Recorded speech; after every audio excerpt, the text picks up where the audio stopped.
네, 4월 6일 수요일 중대본 브리핑 시작하겠습니다. 오늘 국내 확진자 수는 28만 6,272명이며 지난 7일간의 평균 확진자 수는 25만 4천 명입니다. 요일 효과에 따라서 확진자 수는 다소 변동되고 있지만 전반적으로 확진자 발생은 감소하고 있는 추세입니다. 2주 전인 3월 셋째 주 하루 평균 확진자가 40만 5천 명 수준이었고 그 이후는 계속 감소해서 지난주 하루 평균 확진자 수는 30만 6천 명이었습니다. 위중증 환자 수는 오늘 기준 1,128명입니다. 오미크론이 정점 이후에 지금까지 위중증 환자 최고치는 지난 3월 31일 1,315명이었습니다.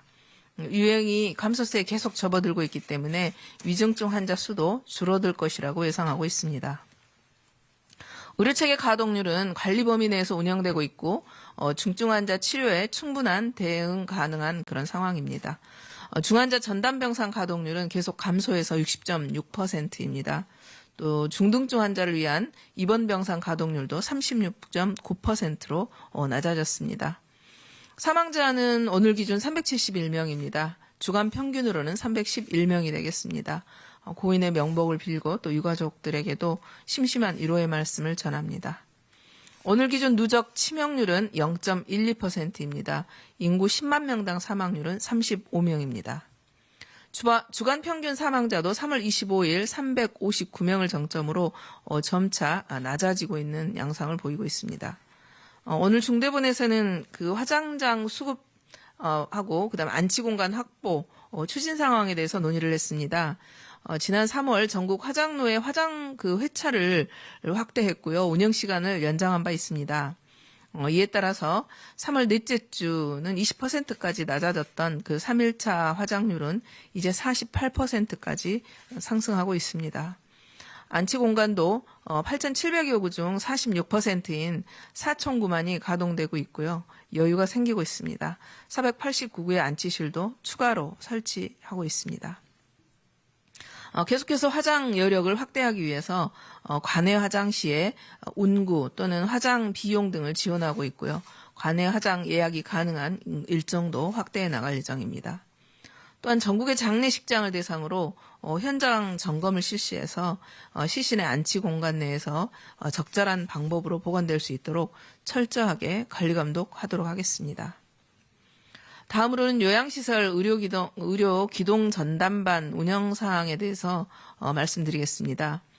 요양시설 내에 고령의 기저질환을 가지고 있는 분들에 대해서 적극적인 치료를 하기 위해서 거점 전담병원 협의회 또 의사협회와의 논의를 거쳐서 요양시설에 대해서 의료 기동 전담반을 구성하기로 했습니다. 기동 전담반은 의사 1명 그리고 간호사 1명 이상 등 코로나 진료 경험이 많은 의료진으로 구성이 되겠습니다.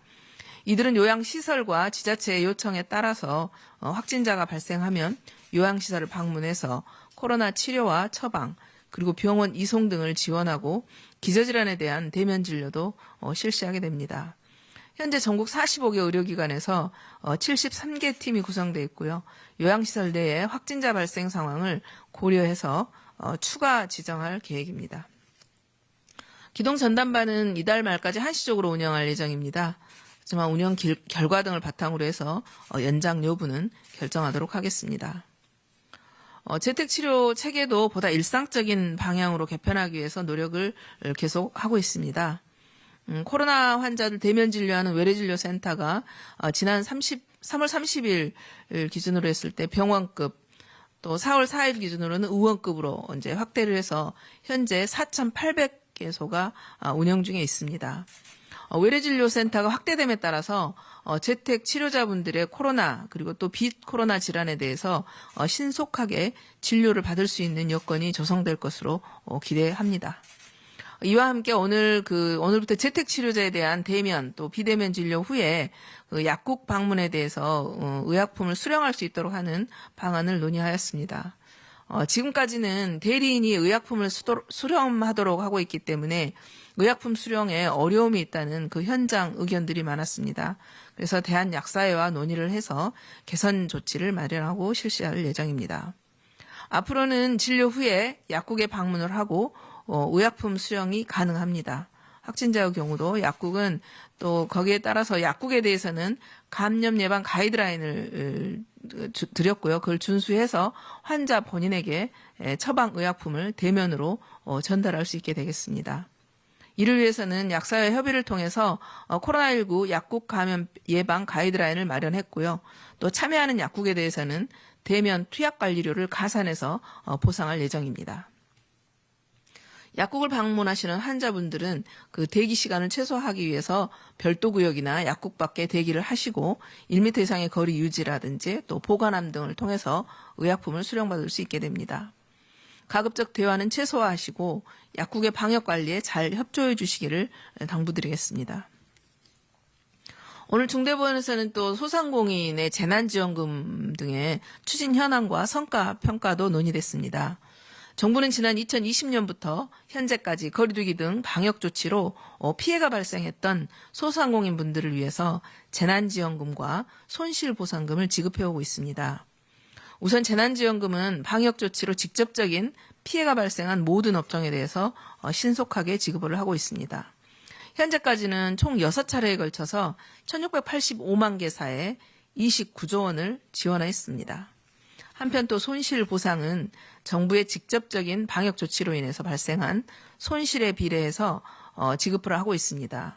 현재까지는 122만 개사에 대해서 약 3조 원을 지급하였습니다. 이 과정에서 온라인 신청 시스템과 또 선제적 지급을 통해서 보다 신속하게 지원할 수 있도록 노력을 했고요.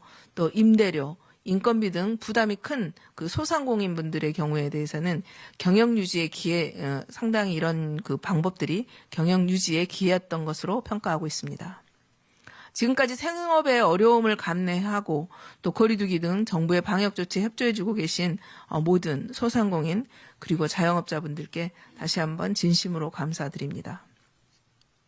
3주 전부터 확진자 발생은 최고의 구간을 지나서 계속적으로 감소세를 보이고 있습니다. 그러나 아직 하루 평균 그 25만 명 내외에 다수의 확진자가 발생하고 있는 상황입니다.